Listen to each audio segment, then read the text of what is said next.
De quoi tu parles? De quoi tu parles? J'en connais-tu, dondu, un, qui anime ça, la culture?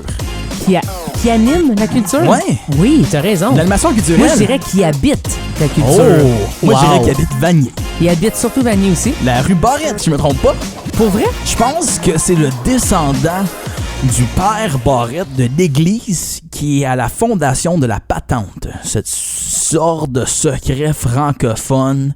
Demande-moi pas trop qu'est-ce qu'il faisait. Qui nous explique vraiment d'où vient ce personnage mystérieux qu'on Oui. va vous présenter à l'instant. Éric Barrette. Faut rouler les R. 2 R. Ça, je pense que c'est la personne en Ontario français qui roule le mieux ses R. Le mieux, ça, c'est certain. Oui. Je pensais que t'as pour dire le plus, je le doute, mais le mieux, c'est sûr qu'il a gagné. Je pense qu'il a aussi le plus. Tu sais, comme des fois, Potentiellement. des fois, il y a des compétitions dans le Nord, genre de comme. Non, mais tu sais, comme imiter un cochon. Oui, Tu sais, t'as déjà oui. vu des vidéos de même. Oui, oui. Meilleur cri de l'orignal. Oui. On devrait faire une compétition en Ontario français de roulage de Le R. meilleur roulage Juste de R. faire une phrase remplie de R, Et des puis, doubles R. Ça et les meilleurs anglicismes. La porte est qui barrée. rendu- Oh, ouais. Hey, la porte. La porte est est barrée. barrée. La porte est barrée. Ouais. Ouais. Ça serait. Ça serait excellent. Public cible, quand même. En fait, c'est peut-être nous qu'il faut qu'il l'organise. Je pense que ça serait quand même assez large. Parce que tout le monde connaît quelqu'un qui roule ses R. Puis là, tu pourrais soumettre la personne qui roule ses R C'est sans qu'il sache. Là, ça devient comme Canada's Worst Driver. Puis c'est comme, admettons que la personne ne le sait pas qu'elle roule ses R, là, tu lui apprends de cette Ça, façon-là. c'est drôle. Ça pourrait être assez spécial. Hey, Oui. ça se fait. Ça se fait. Est-ce qu'on l'encourage? Oui. C'est-tu de la sécurité linguistique? Non. Nous autres, on croit pas là-dedans. Non. En fait, moi, je crois qu'il À faut... la sécurité. C'est ça, c'est la Linguistique. sécurité de notre langue, en Oui. fait. Nos plus beaux, nos plus belles, nos plus beaux, nos plus belles... Moi, j'en fais en ce moment, là, de Oui. l'insécurité linguistique de ma part. Grammatical. Grammatical, oui, ça m'arrive souvent Oui. récemment, je sais pas pourquoi, Non. mais ça m'arrive, mais puis je pense que je le vis quand même bien. Je me Ouais. dis, c'est la personne que je suis, puis aujourd'hui, c'est comme ça que je le vis. Mais ce que j'allais dire, c'était surtout que je pense qu'il faut préserver, justement, ces belles choses-là Oui. qu'on crée dans la langue en Ontario français et dans le reste du Canada Oui. aussi. Je pense qu'on l'a vécu la semaine passée. On Oui. a fait de la télé. Oui. Pour la première fois à l'animation. On a déjà été des vedettes invitées. Oui. Mais là, on est à l'animation. Puis il a fallu qu'on fasse des entrevues en anglais. En fait, on a essayé de faire Oui. des entrevues en Et là, je anglais. réalise que mon bilinguisme, autant qu'il est parfait, autant qu'il l'est pas. Ouais, moi, je pourrais te le dire qu'il n'est aucunement le mien. Moi, je pensais que Donc, c'était le mien. non, le tien, non, tu t'en es bien sorti, je Je suis trouve. très Moi mal. aussi, je m'en ai pas bien Mais sorti. ça, on s'en parlait. On vit pratiquement notre vie en entièreté en français. C'est complètement absurde quand on y pense vraiment. Je peux aller plusieurs mois sans parler anglais. Sauf comme peut-être des petites interactions. On va dire, tu vas Oui, au Tim tu Hortons. vas exactement. Starbucks, tu vas manger en quelque Mais part. c'est des interactions rapides, cash. Chicken Rapide. fingers with fries. Exactement. Coke, please. C'est ça. Ça marche. Is there any butter in the chicken fingers? Ah, c'est vrai. C'est très ma question que je demande. Lactose no good for me. Lactose, I can't. Me can't lactose, tu sais? Tu comprends? Mais non, mais nos vies entièrement en français. Oui. Mes amis, que des francophones. Mon univers est en français. Oui. Je J'écoute pense en beaucoup de français. télé en français quand même. Oui. Et tout récemment, avec mon petit garçon, La je télé. mets les choses en français. Ouais, les cartoons. Oui, exactement. Donc, moi, Mickey parle en français. Ah, tu sais, c'est Buzz cute. aussi. Pas Buzz Fortin, là. Lui aussi parle en français, Ça mais serait Buzz, tellement bizarre. Buzz Lightyear. Que ton Fait jeune que- fait juste écouter en Écoutez loop. plein de Buzz Fortin. Il fait juste écouter. Puis tu lis des articles. Oui, j'y lis des articles, puis j'y mets les YouTube de Buzz Fortin. On te salue, Buzz, t'as On te l'écoute. salue. Mathieu, ça va bien. Oui. J'ai qu'il y a un vrai nom. Oui. Ben, moi, j'aime. Il y a du monde dans la vie qui c'est le même, hein, qui ont des sobriquets. Oui, C'est ça leur personnalité. comme le flow, par exemple. Le flow, C'est dur pour moi de l'appeler Jeff. moi je l'appelle pas. Ben, ça aussi, c'est un autre truc. Une belle émission préparée pour vous, on vous l'a dit. Éric Barrette va être avec nous autres. Un petit gars de l'Est ontarien, Très occupé, très occupé, très investi, très investi. très francophone, Oui, très culturel. très beau. Ça Barrette, passe. ça passe? Ça passe. Moi, je trouve que c'est une belle personne. Oui. Oui. Je dirais pas que c'est un top modèle. Mais oui. c'est peut-être une personne qui a des plus beaux mollets. Oui. Puis il y a un Il tatou porte très bien de les baleine. chemises. Oui, tatou de baleine. Puis Il porte très bien les chemises. Il y a toujours des beaux bas. Oui. C'est un gars bien habillé. Oui, absolument. On l'a vu récemment dans ses posts Instagram et Facebook avec le drapeau. Franco-ontarien. Exactement. Ouais. Je trouvais qu'il était... il avait de l'air d'être à sa place. Il était bien. Le gars, il avait sa place, notre place, dans ses affaires. Tu sais, tout est dans tout. Éric Barrette.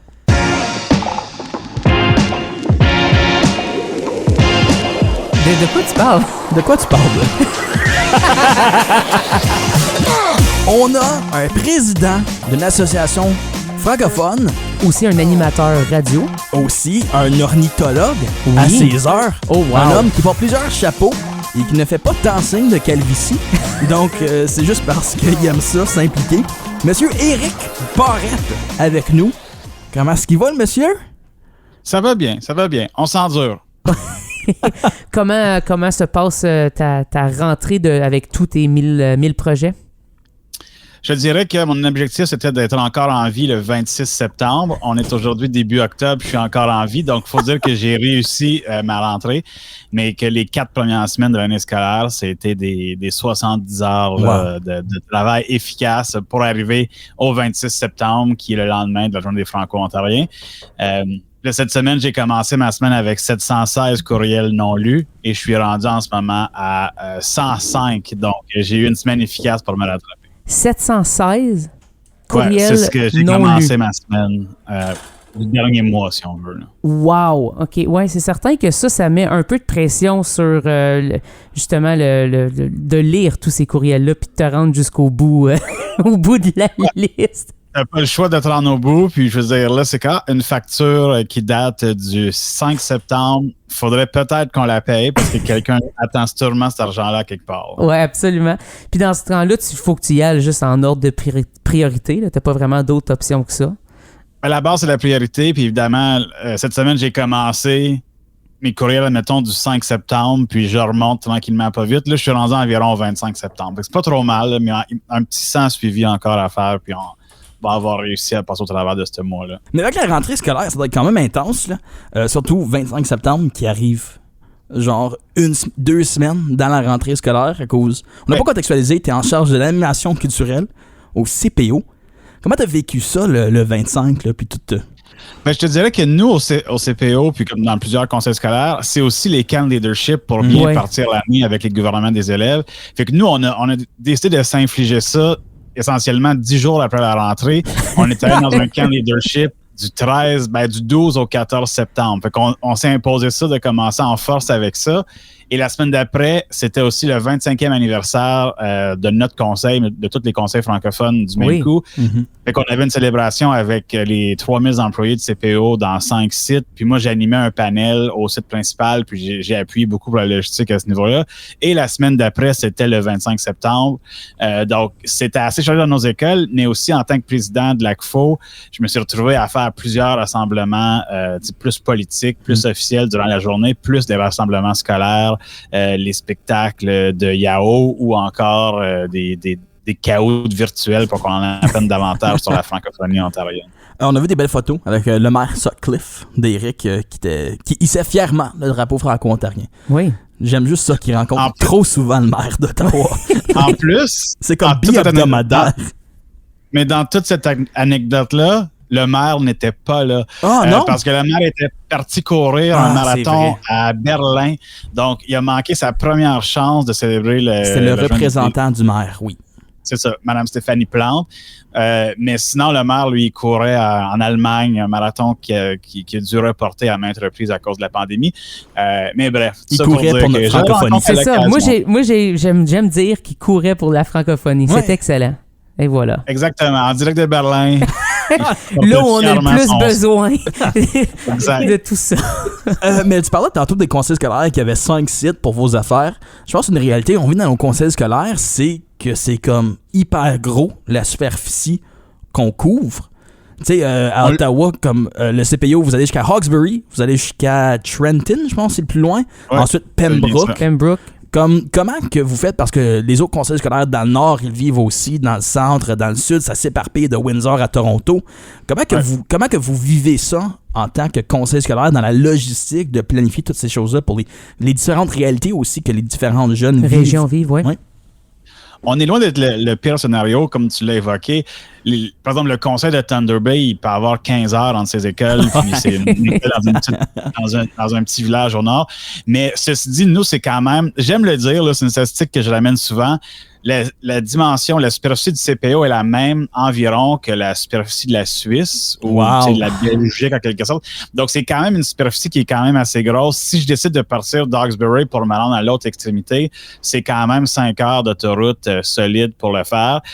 Puis, je fais toujours une tournée des écoles normalement en décembre, puis c'est des écoles secondaires principalement, puis je les fais une après l'autre. Fait que des fois, une journée, c'est genre Ottawa, Hawkesbury, Castlemaine, Cornwall. Puis là, Cornwall, c'est à 401 jusqu'à Kingston. Je dors, je rencontre Kingston, Trenton le lendemain, puis je reviens. Puis ça me fait quasiment un 2000 km en l'espace de 3 jours à visiter les écoles sur notre territoire. C'est pas toujours évident non plus. Mais t'as ta Subaru. T'as une belle Subaru qui l'accompagne. Une belle Subaru, tu conduis pratiquement toute seule. C'est l'avantage d'aller sur l'autoroute. Mais c'est aussi c'est facile, par exemple, d'oublier les régions en se disant, je vais faire quelque chose en sachant pertinemment que Trenton ne vont pas faire 4h15 de char pour aller voir un spectacle du Flo Franco à Orléans, par exemple. J'ai rien contre le Flo Franco, mais ça reste que 8h30 de char pour le faire, c'est quand même long. Puis même que en début d'année, j'avais une rencontre avec le Sénat des élèves, qui est l'entité des leaders de l'ensemble de nos écoles secondaires, qui partait de Trenton le matin pour une rencontre à 10h. Ça leur a pris 4h30 le matin se rendre parce que l'autobus était trompé de l'école. Bref, tout ça pour dire que c'est quand même loin puis c'est complexe à gérer dans l'ensemble. Puis si on parle justement de tes plusieurs chapeaux que tu portes en tant que président de l'ACFO, évidemment, le début de l'année, c'est beaucoup de choses à gérer pour toi, mais tout au long de l'année, comment tu fais pour gérer tout ça en même temps, puis d'être... Moi, je trouve que tu es présent partout. Ouais. En fait, tu es probablement la meilleure description de la toune de Damien Robitaille, tu sais. Je suis partout, mais toi, t'es pas là, t'es là. Moi, je pensais que c'était le mot de passe. Le mot de passe, la nuit avec toi. Celle-là, je la laisse pour quelqu'un d'autre. C'est une bonne question, en fait. Puis, tu sais, on me la pose quand même souvent. Mais je pense que ça découle beaucoup de la passion, puis de comment je crois dans les choses que je m'implique, dans le sens que je considère que je suis quand même passionné de la francophonie. La preuve, c'est que mon travail, c'est exactement ce que je fais dans les écoles au CPO, mais mon implication dans la communauté aussi, je pense que c'est une continuité de ça. Évidemment, il y a plusieurs soirs que je me retrouve à travailler, à faire avancer des trucs, tant pour l'ACFO que j'ai également siégé sur le conseil d'administration de la Nouvelle-Scène aussi.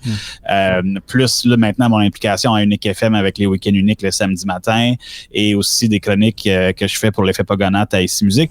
Donc, je te dirais que j'ai pas le temps de m'ennuyer, mais le fil conducteur reste la promotion de la francophonie, la promotion de la communauté franco-ontarienne. Je pense que c'est le nerf de la guerre dans mon implication. Puis, ultimement, ça me motive, puis je pense que ça nous permet de faire rayonner l'ensemble de la communauté francophone en même temps.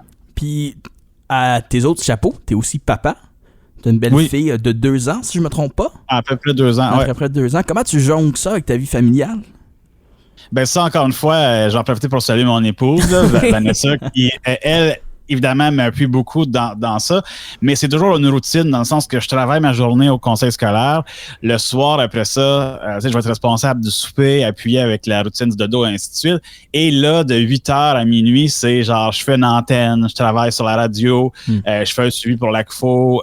Bref, comme il y a plusieurs dossiers qui viennent s'ajouter dans ça. Puis tu sais aussi, je m'en impose de façon volontaire, comme mes histoires de podcast que j'ai travaillé de mon côté.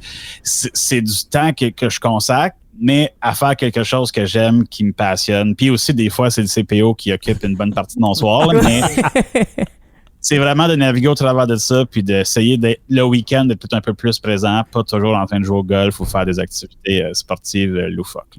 Ou d'être dans 2 clubs de soccer, par exemple. Ben ça, c'est une mauvaise décision. C'est un sport que j'apprécie à la base, pas tant que ça. Puis cette année, quelqu'un m'a un peu suggéré de jouer dans une équipe. J'ai accepté une équipe mixte, pas trop compétitive, à peu près de mon niveau. Puis là, ils m'ont proposé d'aller gardien dans une autre équipe qui, cette fois-ci, sur un terrain synthétique avec des gens qui savent vraiment jouer. Puis comme j'haïs ça. Fais juste laisser rentrer une coupe de buts, puis à un moment donné, ils vont peut-être décider de choisir quelqu'un d'autre. Je pense qu'ils sont un peu déçus de m'avoir gardien. Là, la semaine passée, je me suis blessé au pouce. Puis ce soir, c'est la finale. Oh. OK. Donc, on est en finale de cette ligue-là. C'est à côté de l'Université d'Ottawa. Mais comme là, je suis blessé, fait que je suis pas gardien. Je pense qu'ils sont quand même contents que je sois pas là. Gardien. Mais je vais être là quand même comme joueur. Puis honnêtement, je sais pas qu'est-ce qui est pire entre m'avoir des nets ou sur le terrain. J'ai l'intention de faire 1-2 présences dans le match. Après ça, les gars, continuez, vous avez clairement pas besoin de moi, puis je suis un fardeau à votre équipe de temps en temps. T'es quand même quelqu'un d'assez mystérieux. Je sais pas si t'es d'accord avec ça. 100% mystérieux. Fait que là, je vais te mettre un peu sur le spot. Je veux que tu m'expliques comment t'as rencontré ta femme. Je vais entendre une histoire d'amour. Parce que je sais que ça va te rendre mal à l'aise, puis moi, ça me donne un bonheur. C'est malaisant, mais c'est pas comme ça. On est loin du film de Notebook où est-ce que j'ai annoncé une madame Lette qui avait le cancer, puis je l'ai. Ah, c'est même pas le Notebook, ça c'est le Walk to Remember. Mais même affaire. On est loin d'avoir cette histoire-là. C'est plus des amis en commun à une fête. On a commencé à jaser un peu, jaser ici et là. C'est quelqu'un que j'avais déjà vu à d'autres places, là, à la Piole, avec les gars de Pandaléon dans le temps, pour des spectacles. Et je savais c'était qui, mais on s'était jamais vraiment parlé. Puis à un moment donné, après une fête, on s'est échangé nos numéros de téléphone. On s'est fréquentés, on s'est fiancés, on a eu un enfant. Et aujourd'hui, on est encore ensemble. Fait que c'est pas une histoire, rocambolesque ou mystérieuse dans l'ensemble. C'est vraiment une rencontre fortuite, comme c'est souvent le cas. Juste là, deux bonnes personnes qui se trouvent. Ah, c'est tellement bien dit, ça. Mais l'histoire est un peu plus rocambolesque sur comment que tu as décidé d'être papa. Ça implique un chalet dans les Mont-Tremblant, Laurentides, et un certain chevreuil. Ça c'est un peu plus mystérieux et nébuleux, cette histoire-là. Puis, évidemment, il y a des bouts que je préfère ne pas dévoiler au grand jour. Oui. Mais mettons que c'est une soirée arrosée entre amis, tard le soir, conversation très, je dirais pas émotionnelle, mais très ancrée sur mon âme, sur le chevauchement des générations. Sur un chevreuil qu'on a rencontré vraiment dans le village à Tremblant, parce qu'il y en a quand même beaucoup, puis qu'on a réussi à toucher, puis j'ai une photo, puis la photo était à genre 2h45 du matin, puis après ça, on est allé voir un ruisseau, on a parlé sur le bord du ruisseau, puis c'était avec quelqu'un, le cousin d'un de mes amis pour lequel on était rassemblés pour sa fête. Grosse conversation sur la vie. Il était plus jeune que moi. Il parlait de lui, qu'est-ce qu'il voulait faire dans la vie. Moi, j'avais un regard comme d'ensemble sur ma vie. On a fini en allant toucher le ruisseau qui, à mes yeux, était un fleuve. Là. Je touchais genre le Danube du monde entier. Puis finalement, je suis retourné, comme je vais à Tremblant quand même assez souvent, mais je suis retourné avec ma fille née, là, quand elle avait peut-être 3, 4 mois, 5 mois. Puis je suis repassé devant le même ruisseau, puis j'ai pris une photo avec la poussette, l'enfant, puis le ruisseau. Mais honnêtement, le ruisseau avait peut-être 36 pouces de large. On était loin d'être sur le bord du Danube ou sur le bord d'un gros fleuve. Mais ça a quand même changé ma vie. C'était un week-end assez révélateur pour ma personne. Me voilà aujourd'hui, près de 3 ans plus tard. En fait, comme très près de 3 ans plus tard, avec un enfant. Et c'est ça. Est-ce que la trentaine a eu un effet là-dedans aussi, en plus? Ben, je pense que l'effet, on célébrait la fête de 30 ans d'un de mes amis ce soir-là. Tu sais, pas mal le dernier dans l'année, sa fête c'était en septembre. Fait que peut-être que oui, on s'est retrouvés dans... C'était un moment, je te dirais, si on prend les 5 personnes qui étaient présentes, c'était un week-end assez... qui a brassé quand même beaucoup chez... Quelqu'un qui a laissé sa blonde, l'autre qui a décidé qu'elle allait l'aimer, un gars qu'on n'a jamais revu depuis ce party-là, qui a vraiment disparu de la map. C'était un bon chum, puis ça, comme s'il y a eu une rupture ce soir-là qu'on s'est jamais reparlé depuis. Wow. Puis finalement, celui qui avait laissé sa blonde est retourné avec, il s'est marié l'été passé dans le sud, et l'autre a décidé vraiment que ça allait être la femme de sa vie, puis il y a eu un enfant depuis qui va avoir 1 an prochainement. Fait que ça a vraiment découlé de ce week-end-là. Il s'est passé quelque chose dans ce petit condo-là à Tremblant. Un 2 chambres vraiment trop petit pour 5 personnes. Moi, je dormais par terre sur un petit matelas de camp, en dessous de la table, dans des nachos. C'était vraiment une soirée là, qui a changé parfait. En fait, justement, vu que tu n'as pas assez de projets, tu pourrais te partir, je sais pas, un genre agence de voyage. Oui, ou bien un genre de camp de découverte de soi-même, au plus profond de soi-même ou quelque chose. Si jamais tu as l'envie de pogne, tu peux le faire. Plonger dans l'ésotérie puis aller justement jaser de comment on a un impact important sur Terre. Là. Il va juste falloir que tu trouves une façon de ramener le chevreuil. Ça, c'est ce qui est important puis ce qui peut être plus difficile, tu sais. Je te dirais qu'il y a environ 50% de chances de croiser un chevreuil. Le dans même, la nuit, par contre, c'est le même, je pense pas. C'est ça qui arrive. C'est peut-être le chevreuil qui était l'élément magique de tout ça. Ça se peut que ce soit tout ça. Qui sait? Le fait qu'on l'ait touché, on a ramené ça au condo, puis ça a tout C'est changé. le chevreuil de Narnia. Faut que tu nous envoies la photo de toi avec le chevreuil. C'est même pas moi qui le touche. En fait, c'est moi qui prenais la photo. Fait que c'était l'autre qui le touchait, qui s'avançait, puis qui réussit à lui frotter le museau un peu. Là. Wow! Il y a juste à plugger qu'il y a une maîtrise en environnement, puis je pense que le monde paierait pour ton camp. Oui. Ouais, il y a ça aussi. C'est là que j'ai de maîtrise en environnement. Je l'oublie souvent, mais oui, j'ai étudié 2 ans dans ça, en gestion de l'environnement, ce territoire de la biodiversité. Ouais. Puis je suis vraiment expert des mines. Ben, je suis pas expert des mines, là, mais je dirais pas jusque-là, mais j'ai fait un mémoire de maîtrise vraiment de comme 100 pages sur la gestion durable des algues de stériles miniers. Donc, si jamais vous voulez avoir des conversations là-dessus, ça me tente pas. Très niche et très précis. Je pense que quand il va à Sudbury, Eric, c'est le gars qui trippe trop ses mines. Oui, c'est ça. Aucunement. Un des défis, c'est que c'était pas ma passion, puis j'ai vraiment passé beaucoup trop de temps à étudier quelque chose qui m'intéressait très peu, tu sais, comme... Pour moi, c'est l'affaire la plus Éric Barrette qui existe, ça, ce que tu viens de dire là. T'es comme, j'ai décidé de faire ça, je me rends jusqu'au bout, peu importe si j'aime ou pas. Puis j'ai choisi ce sujet-là en étant... J'étais dans un aéroport à Oslo, en Norvège. Puis j'avais une date limite, comme c'était là la date limite pour choisir mon sujet de maîtrise. J'étais assis avec 2 de mes collègues de classe, puis ils sont comme, ben tu sais, il y a beaucoup d'industries minières au Québec. J'étais comme, ben oui, c'est vrai. J'étais comme, ça va être la gestion durable des mines. J'ai écrit ça. Incroyable. Quand je suis revenu au Canada, c'est plusieurs mois plus tard, parce que j'ai étudié en France à cette époque-là. Ben, j'ai dû assumer le fait que j'avais choisi de travailler fait ce sur choix-là. Fait que t'as fait un choix, t'as pu l'oublier un peu, puis après ça, t'as rappelé que t'as fait ce choix-là qui était peut-être au moment un peu douteux, tu sais. Et je m'en ai rappelé pendant 6 mois chaque matin en me réveillant en me disant je dois absolument écrire un mémoire de maîtrise sur la gestion durable des mines. Et ça a été assez difficile, merci, à me motiver. Avant qu'on se quitte, juste que tu me résumes en 1 minute, gros max, ta passion pour les enfants des neiges. En 1 minute, gros max, ça peut être moins que ça. Essentiellement, c'est un oiseau qui est quand même très cool, qui est un peu mythique de par sa couleur, de par sa grosseur, de par les endroits où on le trouve dans des champs de l'Est ontarien et autres. Donc, on a la chance d'en avoir quand même beaucoup dans l'Est ontarien. Fait que c'est une passion exagérée, je dirais, de l'extérieur. C'est amplifié. J'apprécie ça, mais je vis pas pour ça non plus. Tu sais, comme tu me dis, qu'est-ce que t'aimes mieux à soir entre des nachos ou un enfant des neiges? C'est quand même difficile, mais je peux pas dire que j'ai une passion pour les nachos, mais j'apprécie quand même en manger de temps en temps, comme j'apprécie pouvoir voir un enfant des neiges à l'occasion. Tout est dévoilé. Tout est dévoilé. Je pense qu'il n'y a plus de mystère. Non, le mystère est défait de la personne qui est Éric Barrette. Avant que je te laisse faire un choix musical. Je te laisse choisir une chanson qu'on va jouer, peu importe c'est quoi le choix musical. Moi, j'aimerais y aller avec une nouveauté d'un groupe franco-ontarien, Météo Astral, parce que c'est un peu ce que vous m'avez fait faire aujourd'hui, c'est ma météo astrale. Oh. Vous m'avez demandé de me dévoiler au grand jour. Fait que je vous propose d'écouter la pièce Météo Astral du duo de Flore, une pièce qui vient tout juste de paraître, une pièce qui figurera sur leur prochain EP à paraître en février prochain. Si vous aimez de la bedroom pop, un style de musique que je pourrais pas décrire, mais eux se décrivent comme ça, ben vous allez certainement apprécier le son de Flore que je vous propose. C'est quoi ton signe astrologique? Bélier. Ça explique tout. C'est ça. Je sais aucune idée, ça veut dire. C'est quoi?